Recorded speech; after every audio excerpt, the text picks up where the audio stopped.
The ligand in a GPCR pathway is epinephrine, a hormone which comes from the adrenal glands. Since it is a hormone, it is a form of endocrine signaling due to the long distance it takes. The receptor is part of a G protein coupled receptor, where once epinephrine binds, it activates a G protein, which in turn activates adenyl cyclase, which produces cyclic AMP. The cyclic AMPs create a phosphorylation cascade activating kinases until it ends up activating glycogen synthase, which converts glycogen to glucose as part of its cell response. The ligand in an ion channel pathway is capsaicin, which comes from food. The receptor TRPV1 is part of a ligand-gated ion channel.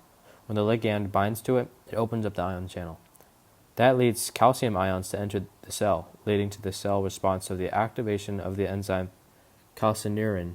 The calcineurin ends up leading to inducing apoptosis and blocking cell division. For the RTK example, we will be using the example of EGF. Here, the EGF goes to the EGF receptor, and the EGF receptors will sort of separate, and then that will phosphorylize the RAF, and then the RAF will cause a phosphorylation cascade to MEK, and then MEK to ERK, and then the MERK will phosphorylize the CMYC, and the CMYC will transcribe genes promoting cell growth and division.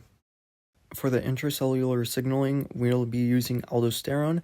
Here we see aldosterone diffusing through the cell membrane, binding with a receptor protein, creating a hormone receptor complex.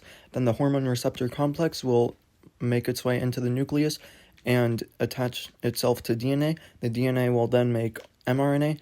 The mRNA will leave the nucleus, go to some ribosomes in the cytoplasm, and create a new protein.